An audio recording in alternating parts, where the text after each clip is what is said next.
you the perspectives you love from the sides you probably hate. This is Lefty coming at you every Tuesday from 6:30 to 7:30. With me, as always, is my partner, the main man, the legend in his own mind, Doc Patrick Petroche. Doc, what's up? I am a legend in everybody's mind. How you doing? Not too bad, not too bad. I saw that you got my untimely and yet totally excused absence covered last week. I appreciated that. Not a problem. Phaedra, people love her when she comes on. And, you know, she doesn't ever really say that much. It's not like she comes on here and like me and you chit and chat. But the thing she says, she just pops right out. And I can't tell you how many compliments I got about her. About how she did. Good. Better. Well, maybe we should just get her to come in full time. Well, I don't think she's got that kind of time commitment for us. I see. You know, but she is a good libertarian voice. Well, and you missed a great show with Dr. Lee Heeb. Well, I saw some of the feedback, and I guess one of the questions that I would echo is because it did trip down the anti-abortion path quite a bit. That's my fault. And that's my fault. For a libertarian to be kind of beating that drum a little, I'm not to criticize Dr. Heeb's views at all, but it was surprising to see that from a libertarian. Well, you know, and the truth of the matter is when you're in medicine, we understand that life isn't always perfect. There's going to be things that happen. And from a libertarian's viewpoint, you know, you have to trust the will of the people. And you know, I will tell you, even my brother Joe, who is a very conservative Christian person, wanted to hear other views from her. And you know, and I apologize, it's my thing. It's as Lefty will tell you, abortion is really one of those things that strike home to me. And one of the things that I think gets left out of the conversation is we focus on whether we ought to have legalized or have illegal abortions. That's what the fight is about. But really, from my perspective, and this is something I should emphasize more, the problem really is saving your baby as opposed to aborting your baby the more attractive option. And really that's my ticket. That's my criticism against the right. That's my criticism against libertarians. You know, I understand that everybody has their views. I understand everybody wants to save money, but at some point you have to start valuing life. And, you know, and either you value it or you don't. And you have to make that option to keep life more attractive to those who are considering it.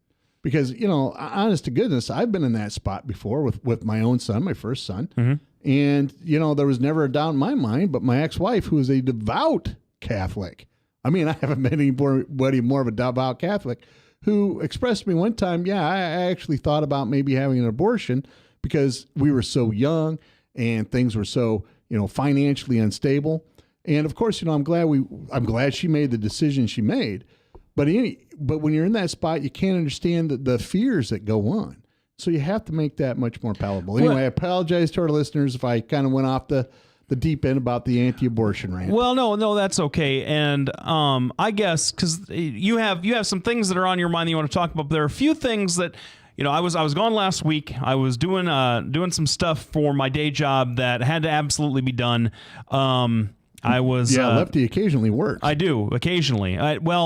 By work, I redistribute wealth into my pocket. Yes, that's my job. But no, I actually didn't end up going on. I'm going to confess to you, I didn't end up going out of town the way I was planning on doing.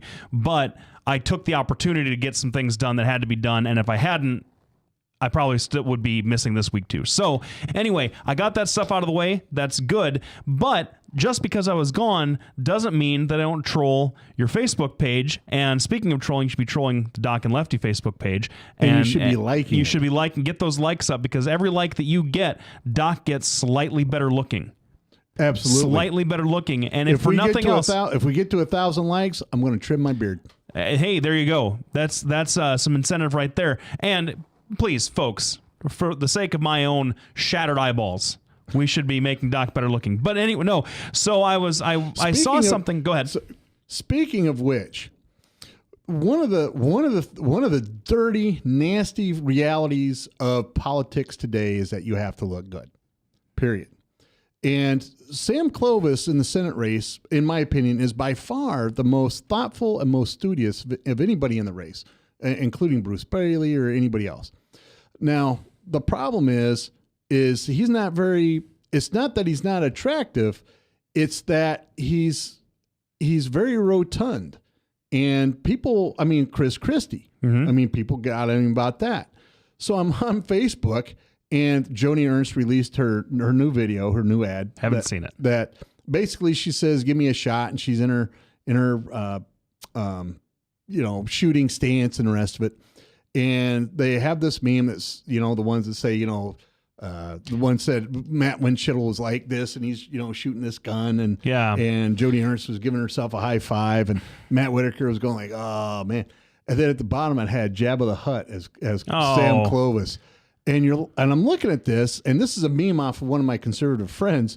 And I'm looking at this, and I thought to myself, this is the sad reality of today's politics. Well, and it's just, if I decided to run for something, first thing I'd have to do exactly what I did last time: shave my face and cut my hair. Yeah. And just because, people won't like my beard, or and it's ridiculous that people judge so much on looks.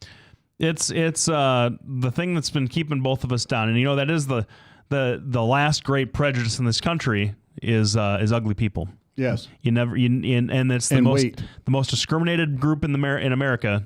Ugly people. Absolutely. Just saying. But no, so that Joni Ernst's new video, if you're talking about the shooting stuff, and give her a shot, and she's was she shooting guns in this video? I believe she was. She was at the target range. Okay. Yes. Here's my question about Joni, because Joni Ernst now has come out with two campaign videos that the one got a lot of national attention. I don't know if this one's because it was quite humorous, right, and it was done tastefully. But see, here's the thing. But it's making her into these almost into Facebook meme. She's becoming a Facebook meme to some extent, where she's creating these sort of these personas for herself rather than demonstrating any political gravitas. Now, aside from the fact that we have a huge gender bias in our political system, where even the media, a guy like David Gregory on NBC can't resist asking whether or not Hillary as a grandmother would affect her ostensible presidential run or in her 2016. Hairstyle. Right. Remember that? Cannot even a guy like him, who is pretty even-handed, I think that we'd all agree, or a guy like Chris Wallace, who is a straight-up newsman that says things like that. We can't help but make these gendered references to things. And here I wonder, Joni Ernst's team is, rather than trying to cut against that sort of bias that's in the system, and I'm not saying she's not playing into anti-feminist bias at all, but she's making herself a cartoon character, just like Christine O'Donnell did, just like the woman that ran against Harry Reid did in Nevada, allowing different sorts of ridiculous things to define her in such a way that diminishes her political and even her military accomplishments. What do you think about that? Well, I think that we're going to take a break and hear from our sponsors. And right after the break, we'll get right back to that very important question, very insightful. We want to thank all of our sponsors, and we want to thank everybody for tuning in. Please like us on Facebook, follow us on Twitter. I mean, we got 300-400 people following us on Twitter now, which is amazing. That's unbelievable. And we started with 25. We started with 25 from 2 years ago. That's true. Amazing. We held steady at 25 for 2 years. And boom, you can't beat progress. Yep. And then please follow us on our website, docandlefty.com. We'll be back right after the break. You're listening to us every Tuesday from 6:30 to 7:30 p.m. right here on webcast1live.com. On the whole, I think Washington, D.C. is a terrible place. It's hot, it's humid, kind of smells, and it's totally lacking individuals who know how to create jobs and live within their means. Hi, I'm Brad Zahn, and I approve this message. And I'm running for Congress because we owe it to future Iowans to fix the mess that was created in Washington, D.C. I've had real experience creating jobs, cutting taxes, and balancing budgets while mayor and in the state senate. If you trust me to represent you, I promise I'll go to Washington, D.C. and do the right thing, and come home every Sunday to spend time with my wife, my kids, and my neighbors here in Iowa. We cannot leave this country in worse shape than we found it. I will not pass this debt on to my children or yours. I will go to Washington, D.C. and tell them enough is enough. Standing together is the only way we're going to get Washington, D.C. to listen, and I hope you'll join me in this fight. Brad Zahn for United States Congress. Hey, welcome back, everybody. Thanks for sticking around. And the way that we do this kind of show when we don't have a guest talk to or any big sort of, Nigerian kidnapping story that's kind of central in everybody's minds is there's just these little things. We're talking about Joni Ernst's new campaign ad, and I wonder why someone as respectable as her, with as many personal, professional, and not as many. Is it fair to say that legislatively she wasn't the biggest burner in the General Assembly? Am I wrong in that, or am I right in that? What do you mean by the biggest burner? Well, she not putting out a lot of legislation, not being out in front of a lot of stuff like, say, our good friends Tom Shaw and Brad Zahn. What do you think? Is that right or is that wrong? I don't want to say anything wrong. They've done their. Keep in mind, Joni Ernst has been planning on running for Congress when the opportunity happened. Mm-hmm. A lot of these guys were. And Tom Latham retiring, of course, took everybody by surprise. Now, the question is from before the break, right? Are these commercials Joni Ernst running? Is it making her seem like a cartoon character? And the truth of the matter is she's appealing to her base. She's making sure that people take her seriously. Now, part of the problem with being a female candidate is if you come out and you act serious like a man would, people view you as the B word. They view you as cold and standoffish. Yep. If you come out a little too forward, people think something else of you, and so you have to strike a balance. Part of the problem is, and again, I got to watch, non-paid sponsorship with my water bottle. Come and go. Yes. Hey, we wouldn't mind it. We wouldn't mind it. But anyway, the bottom line is she kind of she's got to ride this gender balance is basically what it is. And I think that initially the pork commercial helped her quite a bit, helped her in her base, and people started talking about her. Not positively. That's what I'm trying to say. Well, but they did talk. The left didn't talk positively about her. It wasn't just the left. But it gave her a boost in the polls and the numbers among likely voters that are going to vote in the primary. It gave her a boost. This latest one, I haven't seen a poll number come out yet, but just informally talking to my friends, it seems to be a boost for her as well. It's not playing well nationally. No, it's not.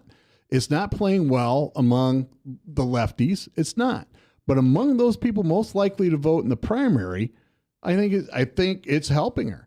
The problem is whenever you go kind of off, I don't want to say off the reservation because I don't think she said anything. No, she hasn't said anything crazy. Too outrageous. Not at all. But you have to go get your base, and then you have to moderate your stance during the general. That's just the way it is. And I can't remember if I think because I'm not trying to compare Joni Ernst to Christine O'Donnell at all, right? No, because Christine O'Donnell did go off the reservation. I'm not saying that, or Sharon Engel. That's who I was trying to remember previously. I'm not comparing her to those two candidates at all because they had Sharon Engel and Christine O'Donnell had some bizarre things to say even in the general election, but some of the stuff that they said in the primaries came back to bite them. And no, Joni Ernst hasn't said anything quote unquote crazy or weird or anything that's going to come back to get her. No, not like. But she's in a general election, and and let's talk about, say, a more liberal editorial page in Cedar Rapids or a more conservative editorial page in Sioux City or wherever it is. The caricature that I believe that she has made herself vulnerable to is, hey, here comes the pig castration lady, but fair or not, she did it to herself. Well, and you know what, who likes her guns. Well, right? And I'm going to tell you, there is no such thing as bad publicity in. I'm not a witch. That was pretty bad. Well, yeah, that was pretty bad. Yeah. But guys, see, I take your point. Go ahead. People are talking about Joni Ernst. She hasn't done anything that the left can really hang on her that they're not already going to hang on her. Mm-hmm. And the bottom line is it does help solidify her support. Now, strangely enough, among conservatives, Sam Clovis is by far and away the most popular one in the group. Right? If you ask who knows most about the issues, who's most educated, who's the most thoughtful, Sam Clovis wins every single criteria. But then you ask, well, how come you're not supporting Sam Clovis? It comes back down to electability. Mm-hmm. Now, they say it in different ways and, in these polls, but the bottom line is, it's sad that here is Sam, who I really enjoy. I enjoy listening to this guy. And there is Joni Ernst, who is, if you wanted a female to run for a state office or a national office, Joni Ernst is it. She's doesn't have any skeletons in her closet. She served in the military. She's, a colonel, I believe. She's been deployed overseas, and, she's attractive.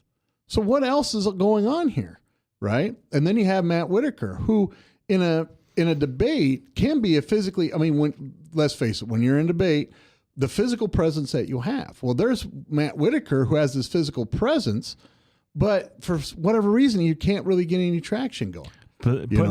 He also puts out some bizarre videos of him in his library on his website.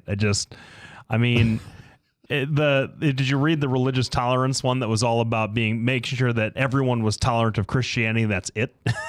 Well, no, I didn't quite get that from it. I got something a little bit different. There is something called the tolerance mob for a reason, and that is, they'll tolerate you as long as you go with the party line. Yeah, so that sounds a lot like.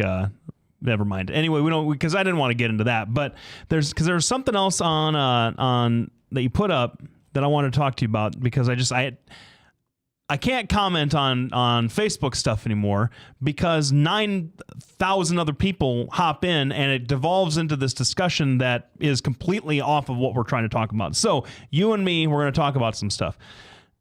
All right. Well, let's take a break then. Let's take a break right after this.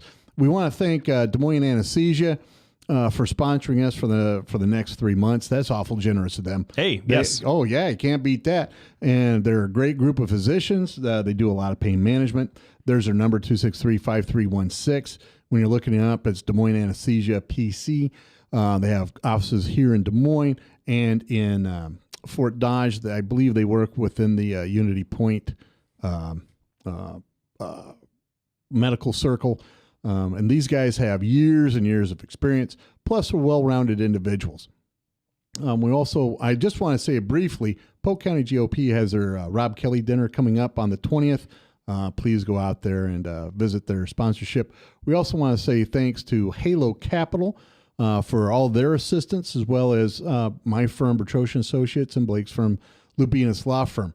Now, what's the question you're going to ask? Well, you put a picture up of Occupy Wall Street kids getting maced by some cops, and alongside it was what I think was the Clive and Bundy standoff, and you said First Amendment rights when you don't have guns, you're getting maced by cops. First Amendment rights when you do have guns, you're standing there with your guns and everything is fine. And people are listening. Right. And so not getting maced in the face. And so here's my question to you, because this touches off a whole big discussion that I want to pick your brain on. Number one, did you think at the time when you saw that first picture, or has your opinion changed since then? Was it right for those Occupy protesters to be maced the way they were at the time?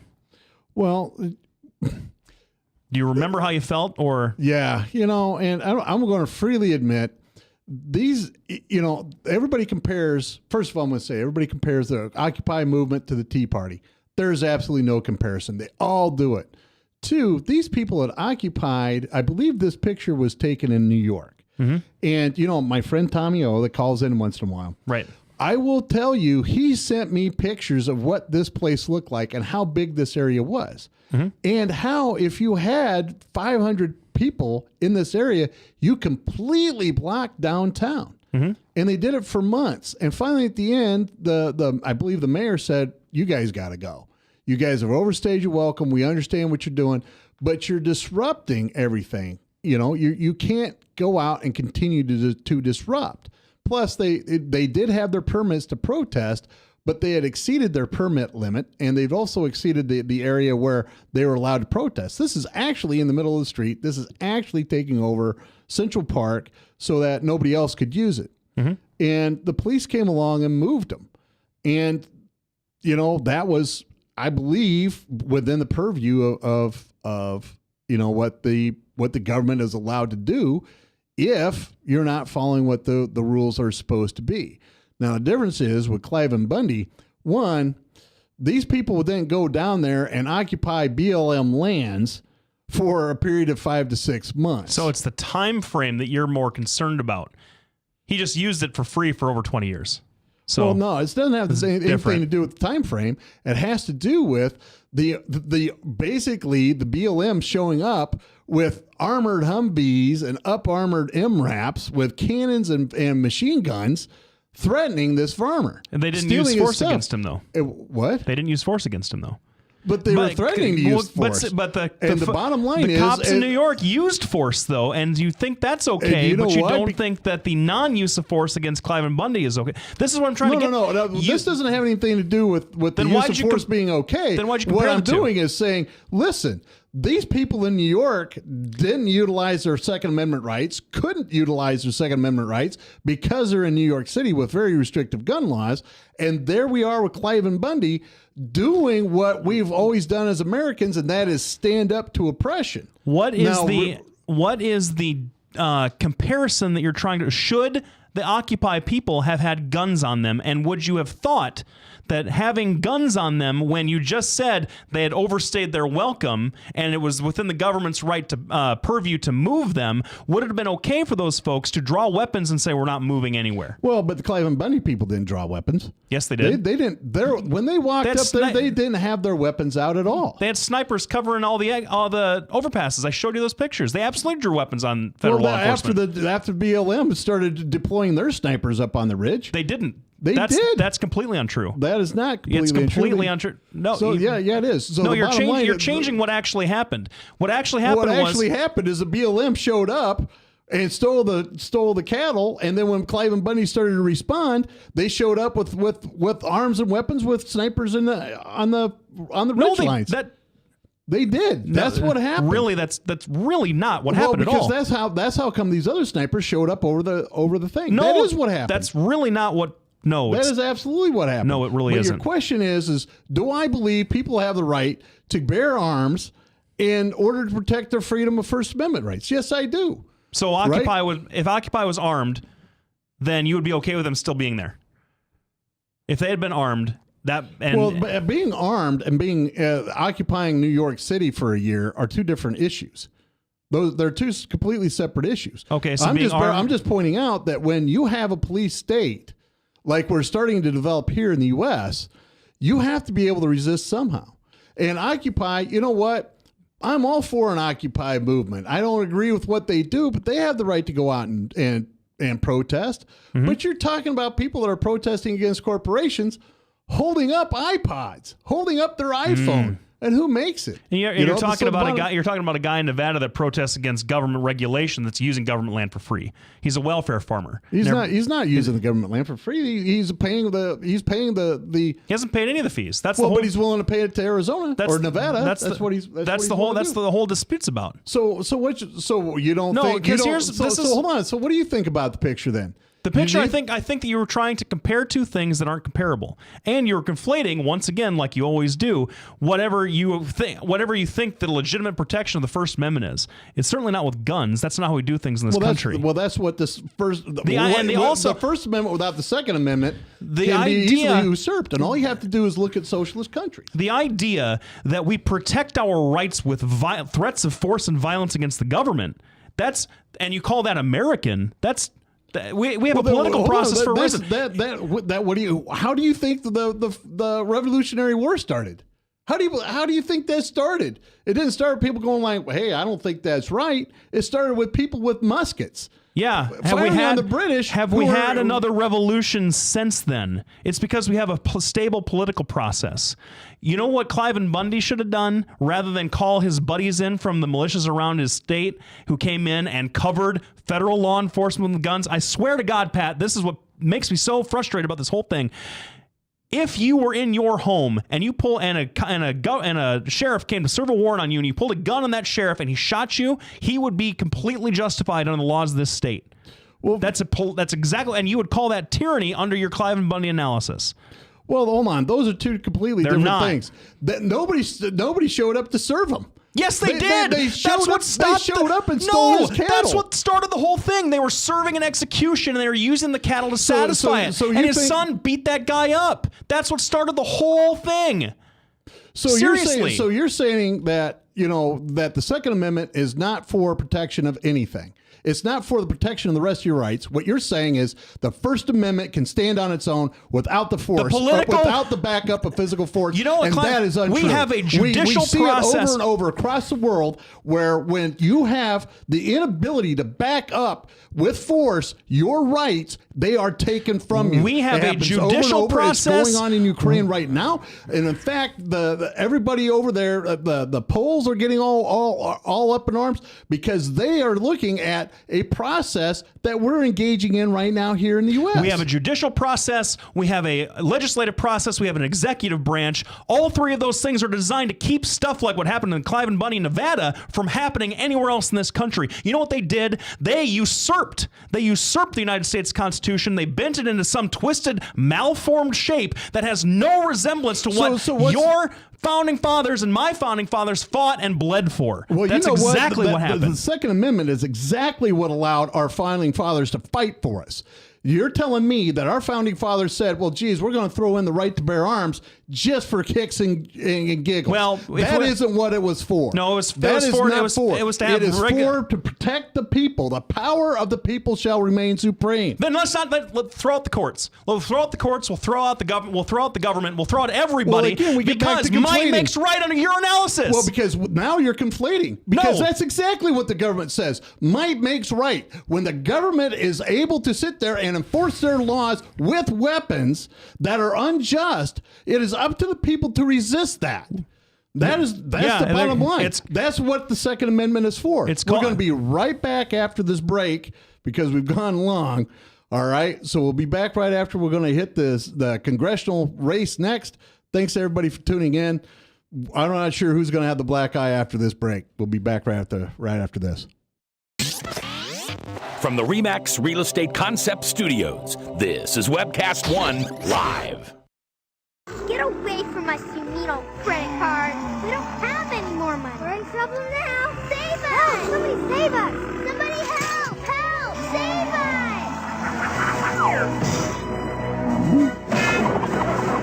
us! Hi, I'm Tom Coates from Consumer Credit of Des Moines.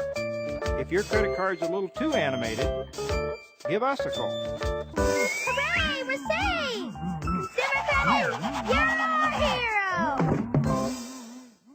If Tom Coates from Consumer Credit of America was your personal webmaster, Tom would filter out all bad debt emails. If Tom was your mailman, you'd never get any debt reduction junk mail. If Tom Coates was a lineman, he'd block any phone calls offering to reduce your credit card debt. Hi, I'm Tom Coates with Consumer Credit of America, and we're still your best choice for credit counseling. We're local, we're accountable, and we can do more. You make the call when the time's right for you. When it comes to competition, there really is none for Consumer Credit of America. Hey, welcome back, everybody. This is Lefty with the Dial-Up program. Thanks for sticking around for the first half hour. We're in the second half hour. And, another thing that I wanted to talk to you about is, because it occurred to me when I was... Talk to me about or punch me in the mouth about? Oh, I'm a pacifist, man. I don't punch anybody. But, and I certainly wouldn't want you to pull a Glock on me. No, I wouldn't. But as I was listening to this, so just whatever I listen to, it's out there in the ether, right? And what we haven't talked about very much is Danny Carroll being elected to run the Iowa Republican Party. Yes. Taken over for A.J. Spiker, and what is being billed in some media outlets as sort of the Christian wing of the Republican Party, the conservative or the Christian conservatives taking back the party away from its 2-year, extended dating relationship with the Libertarians and Ron Paul. Now, how do you suppose? First of all, do you think that analysis is correct that the Christian conservatives are reasserting themselves as and what has classically been over the last 20, 30 years in Iowa politics, the heart and soul of the Republican Party in this state? And follow up, if it is, how is that going to affect the and are we seeing any effects of that on the senatorial primary and the 3rd district primary? Well, I will tell you. Now, I know Governor Branstad is a good, devout Christian. I know this. But he's a very practical man. He understands you have to make deals in order to get things done, especially in Iowa politics. So I believe that the Christian conservatives, with the help of Branstad, because this guy is a masterful politician. He may not be the greatest speech giver, but this guy is a good politician. And he has re-engineered the Republican Party so that we go back into, we're more cohesive at this point. The Libertarian Party was very divisive. And I believe, if Dr. Lee Heeb had ran the Republican Party as a Libertarian, I believe we wouldn't be in the spot we are. I believe it was the actual people that were running it. The problem is, we've discussed before, when you alienate the Christian conservatives, you alienate your money base. So that's the number one thing that he got done. And I believe that this is going to really impact Republican politics. I don't believe Ed Fallon, who, is a friend of our show. Yep. He is stating that it's going to go right back to the same old crap that, anti-abortion, social issues kind of thing. And I don't quite believe that that's where it's going to go. If you look at our race, the races that are out there, the congressional race and the Senate race, what you have are people towing the party line, right? At the Iowa Family Leader and on IPTV, they basically, when gay marriage came up, they went, man, woman, that's it. And except for Shaven. Yes, who said, nah, I don't care. Yeah. And the bottom line is it's the social issues are not going to be as prominent as they had been previously. I think the social conservatives understand that it's an important issue, but if they continue their relentless drive at everybody else whose social issues aren't the number one thing on their list, they're going to continue to alienate the voters that they need. And so I think you're going to see a much more practical Republican Party come out of this. Now, having said that, and I believe this is one of the things that is the change in leadership is starting to reflect. You have Sam Clovis, who is very socially conservative, and he's very financially conservative, and he gets the backing of Bob Vander Plaats, who, as everybody knows, is a power to be reckoned with. He can deliver a massive amount of votes, particularly in a primary. You just can't win elections. And that's Sam Clovis. That's the day. And that's not a dig. I'll dig at Uncle Bob all day, but Sam Clovis needs to be cognizant of that, I think. Well, but, in 2012, Bob Vander Plaats was able to deliver quite a large group of votes, I believe, to, I can't remember. Was it Rick Santorum? Mm-hmm. Yes. He delivered a giant load of votes to Rick Santorum. I believe he can do the same with Sam Clovis this time. Now, to counterbalance that, the NRA supported Joni Ernst, which, maybe that's why she made that commercial. Possibly. And then also the Better Business, not the Better Business, the Chamber of Commerce came out in support of her. And so that tells me... Well, that's interesting because you'd think that they would go after a guy like Doug Gross. Well, not Doug Gross. I know who Doug Gross is. Mike Jacobs, I was thinking, see, those two guys. Just the same. Well, the bottom line is among undecideds, at least the ones I know, nobody's going to vote for Mark Jacobs. He's spending a ton of money.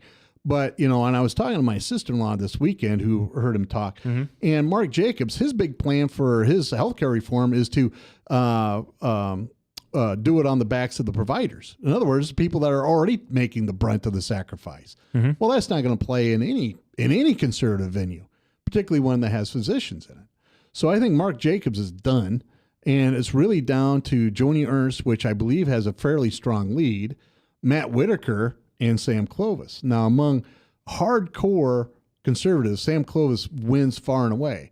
But those who are more moderate, Joni Ernst plays very well. Who do you think the Bruce Braley would rather face? I think he would rather face Sam Clovis. I think so too. So because Sam, I will tell you, having watched Sam personally give his speech and everything else, this guy has a magnetism. I mean, you really get into what he's talking about. You feel like he's talking straight to you. The problem is then watching the IPT debate and then watching the Iowa the Faith and Freedom Coalition forum. He seemed rather cold and rather distant, and his warmth really didn't come through the TV that well. Whereas, Joni Ernst has the ability to work a crowd with the additional benefit that she appears to be caring and warm through the TV. Mm-hmm. And Mark Jacobs appears, when they asked him, well, who's your favorite senator? I don't even think he could name a senator, right? And he's going like, well, I'm gonna reestablish what it is to be a statesman, so I'm going to be my own favorite senator. Well, that's essentially what his answer was. It wasn't exactly like that. Well, we all know you're narcissists. You just don't have to prove it on national TV, right? And so then that leaves Matt Whitaker, and Matt is a very imposing physical specimen. I mean, I'm sure you've met him. I have met him. And I've been in the room with him. Yeah, this guy's big. Football player. Yes, he is big. And he's got that, boy, I don't know how to say it. It's the Cro-Magnon face, but I'm not saying he's ugly, but he's very, he's not rough in his, I don't know how to say it. And so I apologize. Stay away from how people look. Because, yes, but he can be very intimidating. And he does have this jock type of sense of humor and deprecation, yes, which can play well. But the bottom line is he seems to be very unpolished. And, it's one of those things that's been a frequent, complaint of him. Oh, yeah, Doc and Lefty. Follow us on Facebook, docandlefty.com. Follow us on Twitter. We keep forgetting to do that. So anyway, because we have all kinds of information out there. So that's the Senate race, and I believe that's how it's going to pan out. Now, you think, the election is what, in 2-3 weeks? Yeah, 21 days, I believe. 21, yeah, exactly 3 weeks from today. Yeah. So if you are registered to vote in, it's a statewide election. You're registered to vote and you are a registered Republican, go and vote your conscience. If you're a registered Democrat and you want to give up your registration and register Republican, go vote in the Republican primary, vote Sam Clovis or Matt Whitaker, probably. I think that might be the best way to go. What? Why? You don't like Johnny? Well, no, I like those other two for my boy Bruce Braley over on the east side of the state. Yeah, well, I think that it's he's been resting on his laurels this entire race because he hasn't had an opponent.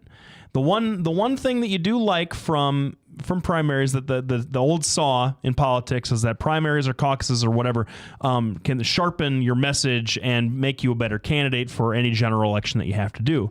And Braley hasn't had that issue so far, and he hasn't rose in the polls at all. He's still pretty static. Well, he hasn't been moving, but he also hasn't been losing any ground either. He lost a little bit from those comments in Texas, but I mean those folks were, there weren't that many undecided voters that he lost from that particular thing. Yeah. I just worry that he is not doing enough work statewide. I worry that he thinks that the election is in the bag because of all of the quote-unquote goofiness of the Republican Party. I think he's taken the goofiness of the Republican Party in Iowa for granted. Now, nationally speaking, the Republicans screwed up the 2012 caucus. They screwed up their own leadership, all kinds of stuff, and we'll get into the rest of it here in a second. But I just want to finish the point of Bruce Braley, you got to do some more work, man, because we certainly don't want the Democrats don't want to lose Tom Harkin's seat. No. And so, which it's not Tom Harkin's seat, is the seat of the people of Iowa. Oh, for crying out loud. And you know what I mean? And that's why the lefties think they own everything. We're going to be back right after the break. Thanks for tuning in. You're listening to Doc and Lefty here on webcast1live.com. And please follow us on Facebook, Twitter, and docandlefty.com. We're going to have new blogs coming up this week. We'll be back right after the break. Petrosian Associates, how can I help you? Bertroche and Associates will provide you with a friendly, caring, and confidential place to find help for mental health concerns. We are ready for your call. Our doctor, Dr. J. Patrick Bertroche, provides a full range of psychiatric services for children, adolescents, and adults in a forthright and informative manner while maintaining a casual, comfortable, and relaxed atmosphere. All across America, there are countless numbers of people struggling with addiction and other life-controlling issues. Probably someone you know and love. There is a way out. there is hope. Transformations Treatment Center in Delray Beach, Florida, has a unique approach to substance abuse treatment. Call now and ask about our Guaranteed Success program or log on to transformationstreatment.com. Transformations. Change your life, change your relationships, transform your world. From the RE/MAX Real Estate Concept Studios, this is Webcast One Live. Hey, welcome back, everybody. Now, this is the last segment. It was for our statewide listenership. This next segment is for our 3rd district, our Des Moines and Southwest Iowa listenership. So the rest of you guys, you can either take a break or, you know what, keep listening because you might learn something. So the 3rd district. We've been talking a lot about the Republican candidates in the 3rd district. One is a sponsor of the show. We really appreciate Brad Zahn for a super friend of the show. Yes, a super duper friend of the show. He's been on a lot. And we certainly enjoy having him. But it seems like all the juice and all the energy is on the Republican side, and because the Democrats haven't been getting a lot of district-wide traction as far as name recognition is concerned, and it seems to me like Brad Zahn and Matt Schultz, the 2 big names in the race so far, are taking up all the oxygen. You have a different take based on the people don't know. Yeah, there's been several polls out there, and even Matt Whitaker mentioned this one time I believe he's on a radio interview. No, it was at the forum. That's right, the Family Faith and Freedom Forum. But basically, over here in the 3rd district, Brad Zahn leads by a sizable margin among those who have already decided. And then it becomes Matt Schultz comes in next, and then Robert Kramer comes in behind those two, somewhere around 3%, I believe it was, something like that. And it really, and then of course the others, Joe Grandinet, who's been on the show. Yep. I believe he's at 2%. He also has the best sign postings are out and around. Mr. G, vote Mr. G. And it's on Southeast 14th. It's on 63rd. I mean, a prominent, high volume areas. So at least he's out there getting out the vote. Shaban, I think, is way back. And there is David Young. And David Young isn't going anywhere, which is a surprise, since, he got about as much of an endorsement from Grassley as Grassley ever gives.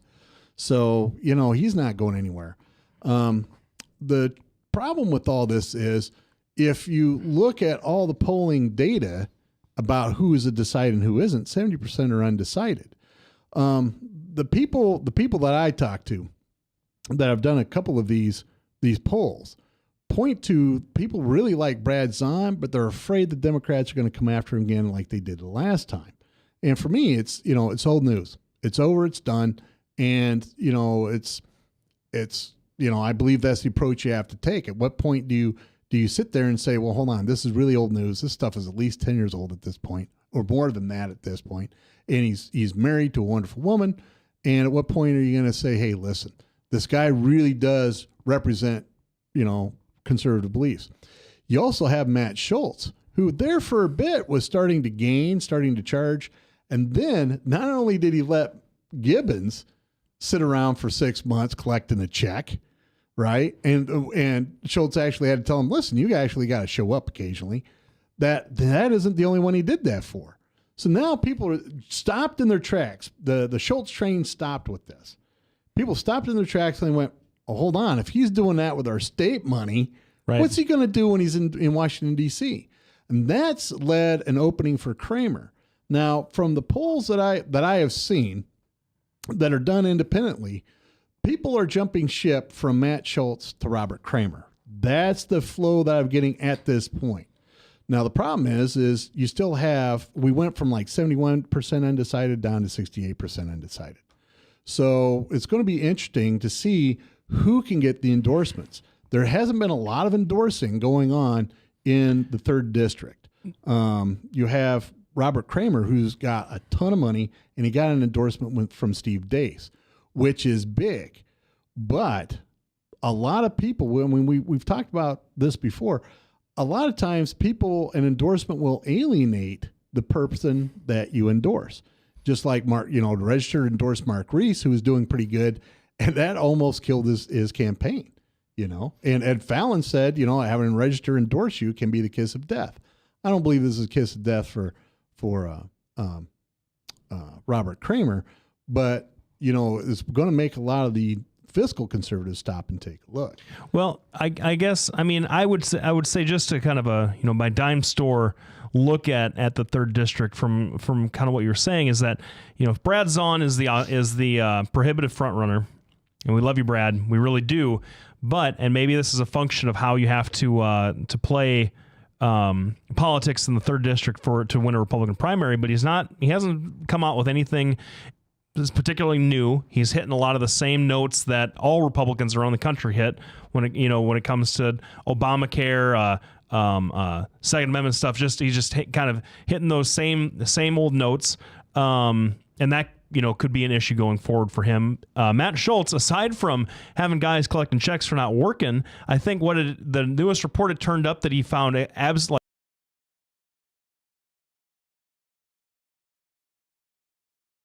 like in-person imposter, like identity theft of voter fraud, which is the left is going to hit him with that really, really hard.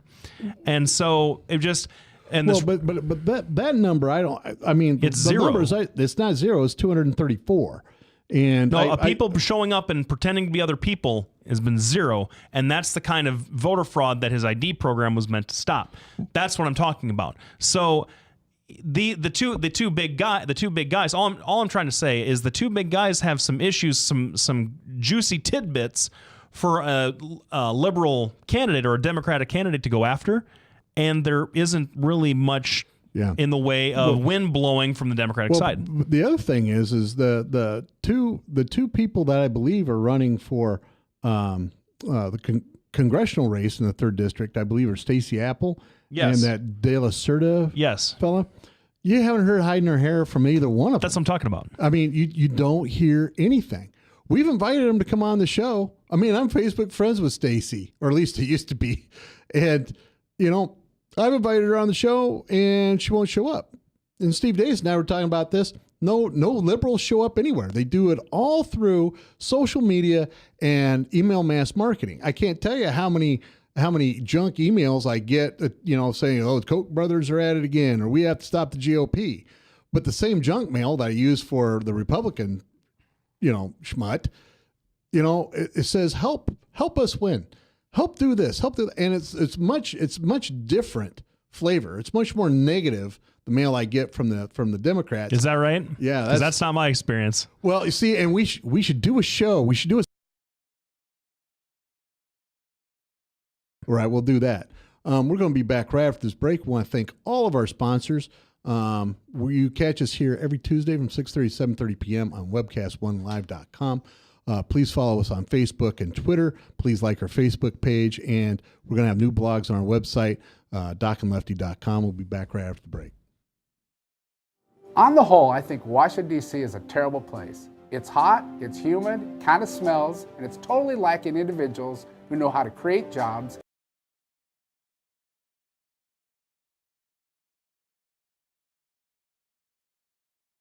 It's a mess that was created in Washington, D.C. I've had real experience creating jobs, cutting taxes, and balancing budgets while mayor and in the state senate. If you trust me to represent you, I promise I'll go to Washington, D.C. and do the right thing and come home every Sunday to spend time with my wife, my kids, and my neighbors here in Iowa. We cannot leave this country in worse shape than we found it. I will not pass this debt on to my children or yours. I will go to Washington, D.C. and tell them enough is enough. Standing together is the only way we're going to get Washington, D.C. to listen, and I hope you'll join me in this fight. Brad Zahn for United States Congress. Hey, welcome back, everybody. I hope you enjoyed that ad from our good buddy Brad Zahn.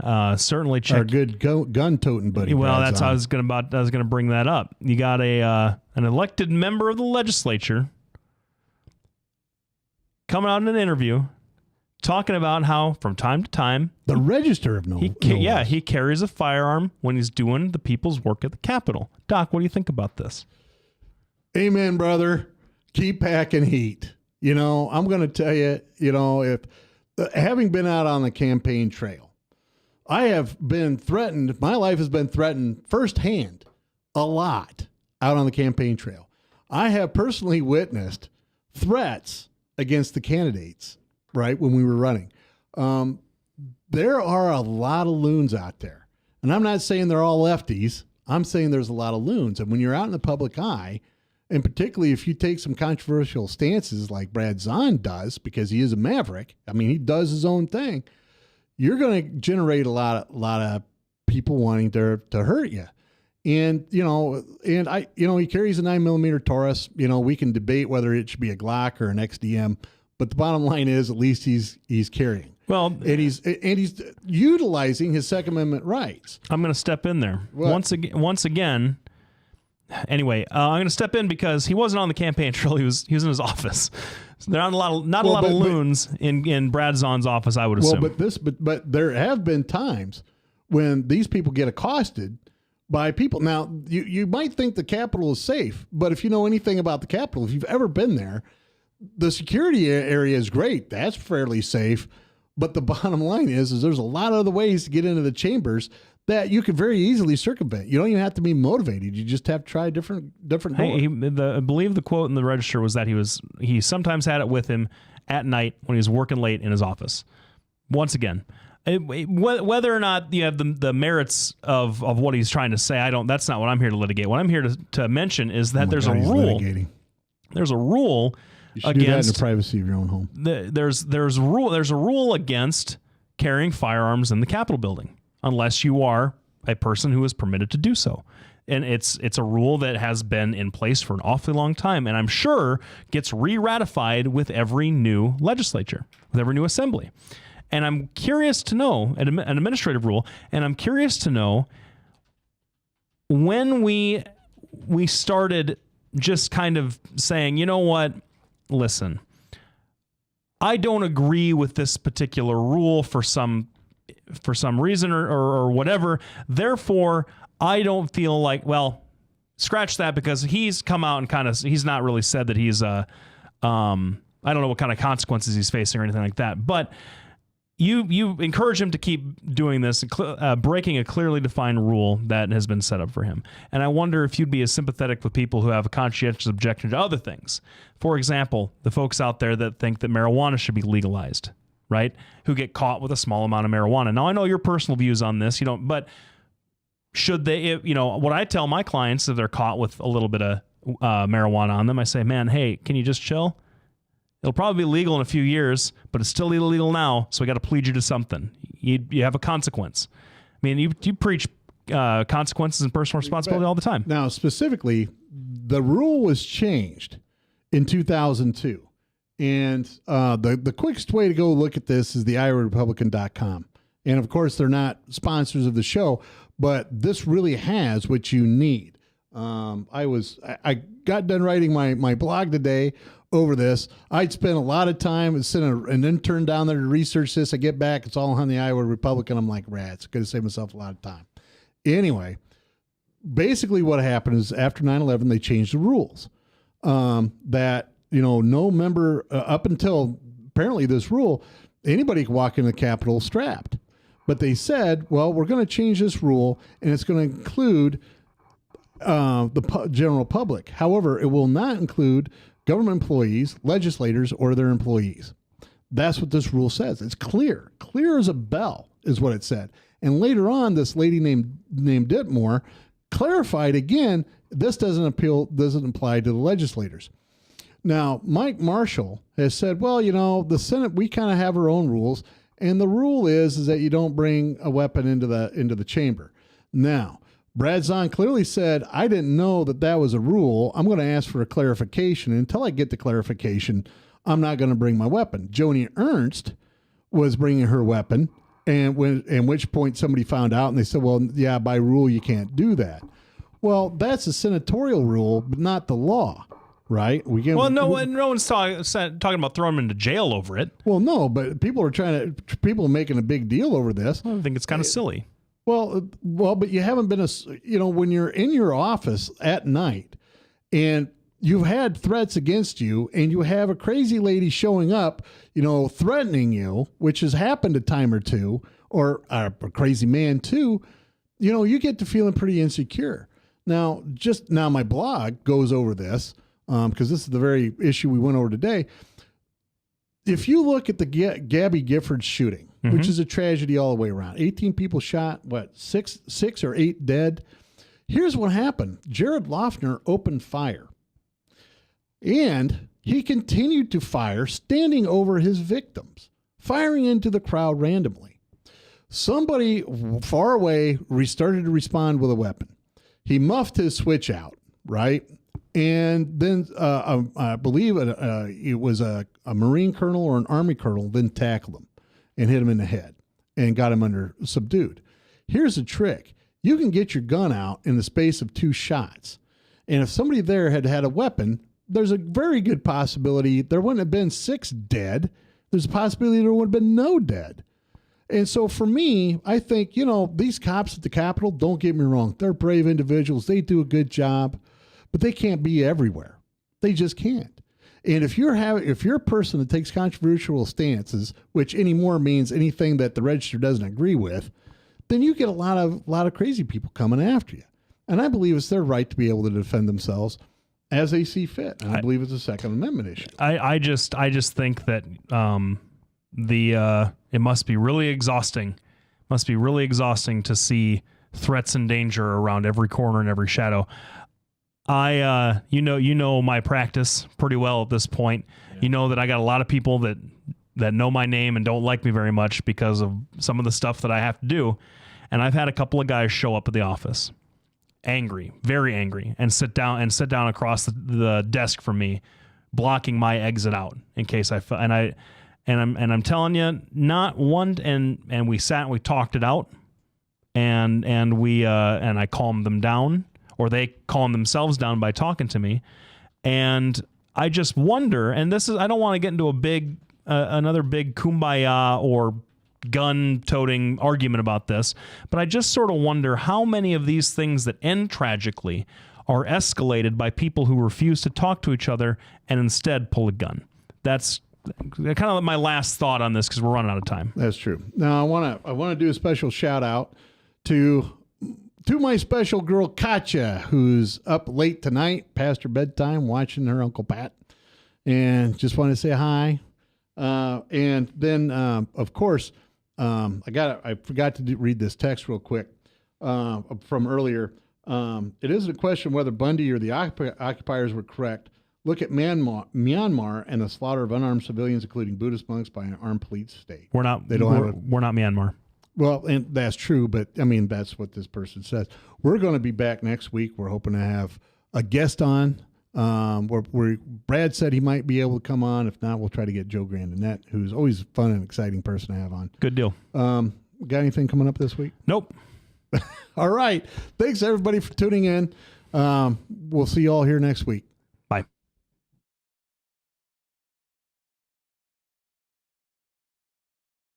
Hi, I'm Representative Tom Shaw, and I love these guys. Both of them. Love these guys. Get over here. Love both of them.